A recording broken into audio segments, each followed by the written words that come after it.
Alors mes chers amis, pour ce nouveau cours de Torah, j'espère que vous avez passé une journée utile, toujours utile. Un juif, il doit être utile à son peuple, à son prochain. Et c'est ce qu'on essaye de faire tous les soirs dans ce cours de Torah depuis plusieurs années déjà. Et plus que jamais ces derniers temps. Ou encore, j'aime pas vous annoncer en début de cours des mauvaises nouvelles, mais malheureusement ce matin, comme malheureusement de trop nombreux matins, on a encore déploré la perte d'un soldat. Et ça doit, comme hier, comme avant-hier, comme les jours d'avant et les semaines d'avant, ça doit nous inciter à en faire plus et toujours plus. Il n'y a que ça qui freinera cette comptabilité macabre et qui nous rapprochera, à l'inverse, un peu plus de notre Géoula, de notre délivrance et de celle de nos frères et de nos sœurs en Eretz Israël, nos otages.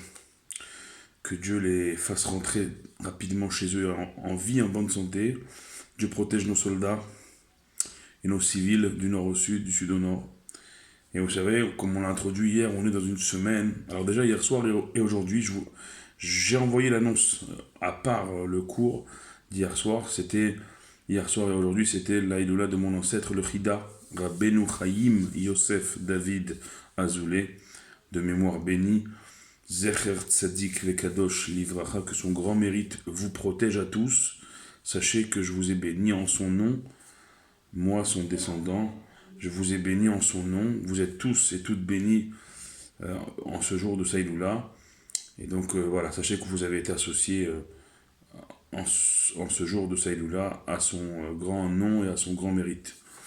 Et on a introduit hier la semaine et le Shabbat, paracha de Tetzavé, paracha très intéressante parce que, on l'a dit hier, c'est justement dans cette paracha la seule où le nom de Moshe Rabbeinu n'apparaît pas, qu'on prend on prend conscience de toute la dimension de Moshe Rabbeinu.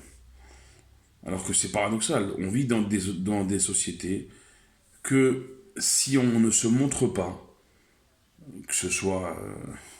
enfin, c'est même pas que ce soit, si on ne se montre pas partout, et sur tous les supports, on n'existe pas dans les sociétés dans lesquelles on vit aujourd'hui. Alors que dans la Torah, c'est complètement l'inverse. Dans la Torah, on le voit, Moshe Rabbeinu, il a prié, et on doit notre existence aujourd'hui à Moshe Rabbeinu. Bien sûr, à Kadosh Baruch Hu, en premier lieu, bien sûr, mais à Moshe Rabbeinu, parce que Moshe Rabbeinu, il demande à Dieu, si tu veux les effacer après la faute du veau d'or, efface mon nom entièrement de tout ton livre, de toute ta Torah. Dans sa miséricorde, Akadosh Baruch Hu, c'est lui qu'il faut remercier toujours en premier lieu, bien sûr. Il dit à Moshe, Salarti Kidvarecha, j'ai pardonné selon ta demande, Moshe. D'accord, donc il y a une prière de Moshe, une acceptation de Dieu. D'ailleurs, ça illustre parfaitement ce que chacun doit faire. Prier avec toute la kavana, toute l'intention qu'il faut mettre pour, comme Moshe, espérer que sa prière soit kidvarecha, selon notre demande, soit agréée par Dieu. Moshe, il nous montre quand on prie vraiment comme on doit prier, quand on prie vraiment, Dieu il accepte. Dieu il dit à Moshe, Salarti kidvarecha, j'ai pardonné selon ta demande. Et donc à la suite de ça, le peuple juif est gracié entre guillemets, puisque toute la génération qui a fauté, elle va tourner dans le désert 40 ans, elle va s'éteindre dans le désert et c'est leurs enfants qui entreront en terre d'Israël, mais en tout cas le peuple juif ne sera pas effacé, Chas v'Shalom, mais on sait très bien qu'un tzaddik, quand il dit quelque chose, ça doit s'accomplir. Donc Akadosh Baruch Hu, il ne va pas l'effacer son nom de toute la Torah, Chas v'Shalom aussi, il va effacer d'une paracha, Tetzavé. Mais c'est Ve'ata Tetzavé. Et Dieu il dit à Moshe, maintenant puisque c'est cette paracha-là où tu n'apparaîtras pas, où tu n'apparais pas, et ben, toi tu vas ordonner aux enfants d'Israël de t'amener à toi une huile d'olive pure, concassée, compressée, première pression, pour éclairer le lampadaire, le luminaire, la lumière, la bougie, la flamme tamide, perpétuelle, éternelle. Et ça illustre, on l'a dit hier, dans les mots du Rabbi, dans les mots du dernier Mahamar que le Rabbi a corrigé. Le Mahamar qui s'appelle Ve'ata Tetzavé, et qui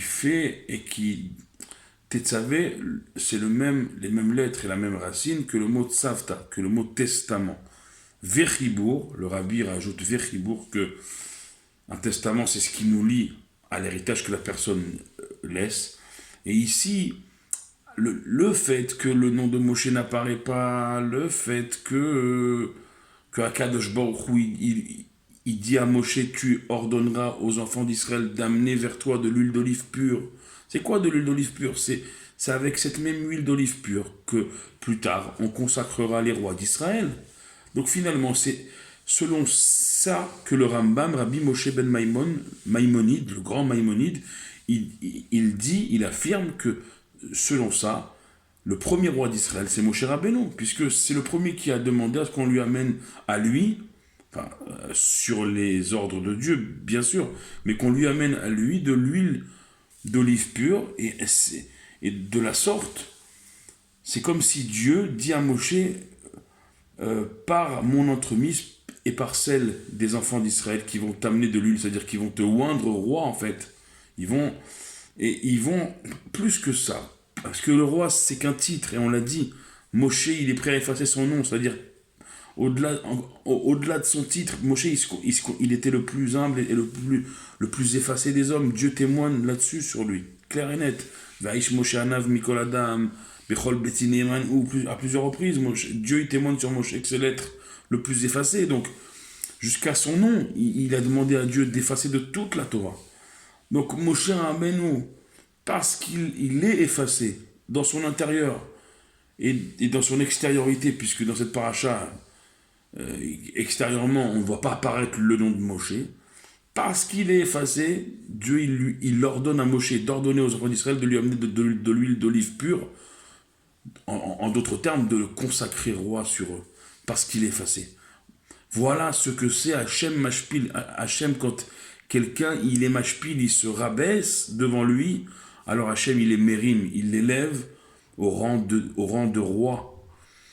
Et à travers, au-delà du titre, parce que Moshe était déjà un dirigeant, et le plus grand dirigeant déjà, que l'histoire juive n'a jamais eu, que l'histoire de l'humanité n'a jamais eu. Donc il était déjà Moshe avant cette paracha. Maïnishtana, qu'est-ce qui a changé en vérité? C'est pas sur le titre. Ce qui a changé, à partir de cette paracha-là, c'est le tzavta. Tetzavé milachon tzavta.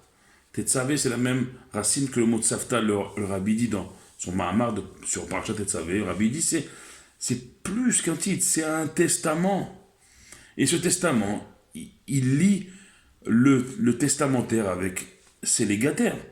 Donc ici, le testamentaire, c'est Moshe Rabbeinu.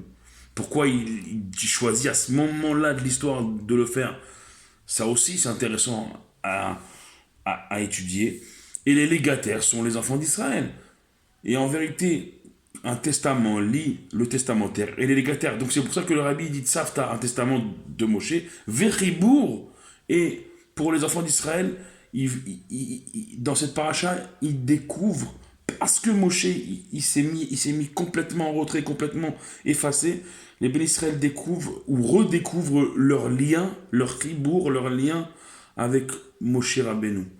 Et le rabbi de ramener Rabbi Shimon Bar Yochai dans son Zohar qui dit que à chaque génération, il y a un prolongement, de Moshe, il y a un Moshe à chaque génération.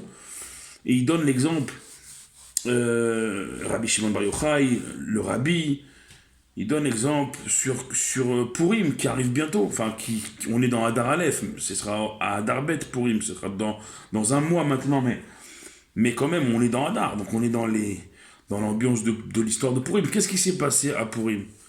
Le Moshe de Purim, le Moshe de la génération des Juifs qui étaient en danger sous le décret d'Aman dans les 127 provinces du roi Hachvérosh. Eh bien, le Moshe de l'époque, c'était Mordechai. Quand Mordechai il vient voir Esther pour lui demander qu'est-ce qu'on fait par rapport au décret d'Aman, qu'est-ce que Esther lui dit? Mais toi, t'es Mordechai, t'es le Moshe de la génération. Qu'est-ce que tu viens me demander à moi? Toi, Mordechai, t'es le Moshe de la génération, donc Esther dit à Mordechai, il n'y a que toi qui as ce pouvoir, Mordechai. Toi qui es le Moshe de notre génération, il n'y a que toi qui as ce pouvoir de rassembler tous les Juifs. Et entre autres, de faire le schéma Israël aux enfants et d'autres choses. C'est-à-dire qu'il n'y avait que Mordechai, parce qu'il était le Moshe de sa génération, qui avait le pouvoir de rassembler tout le monde. On voit ici aussi comment on reconnaît un Moshe de sa génération. C'est un tzaddik qui a la capacité de rassembler tout le peuple juif. Et à une autre génération, le rabbi l'a fait. Et le rabbi le fait encore, le fait en ce moment même où je vous parle. En ce moment même où je vous parle, le rabbi rassemble encore le peuple juif à travers ses enseignements, à travers ses réponses, à travers tout ce que le rabbi il continue à faire, Baruch Hashem. C'est ça un tzaddik, c'est ça un Moshe Rabbeinu. Un Moshe de la génération, celui qui rassemble le Ham Israël. Et mes chers amis, c'est une année particulière. C'est un moment particulier. On a 60 jours de Hadar, 60 jours de joie. On a 2 Iloulotes de Moshe Rabbeinu, comme on aura 2 Iloulotes de mon ancêtre hier, et le prochain mois de Hadar. Et c'est incroyable, parce que c'est dans un moment où l'actualité est difficile, très difficile, depuis déjà plusieurs semaines et plusieurs mois, que d'Afka cette année on a double Hadar, double portion, double ration de joie. Bien, même si c'est difficile, hein, par les temps qui courent, de se réjouir, mais vient cette paracha et nous dire, vous savez quoi, ne vous en faites pas. C'est quoi ne vous en faites pas? Et c'est quoi effacez-vous? Votre Moshe à vous, il s'est effacé pour vous et pour vous amener la bracha, pour vous amener la Géoula, pour vous amener la délivrance. Alors, ce voilement de notre situation aujourd'hui n'est que n'est que annonciatrice de notre délivrance prochaine et très proche, très très proche. On va continuer ces réflexions demain, Blinéder, avec l'aide de Dieu. On arrive à 12 minutes. D'ici là, d'ici demain, toutes nos énergies, nos forces, nos brachot, tout pour nos frères et sœurs en Eretz Israël. Baruch Adonai Leolam. Amen ve Amen.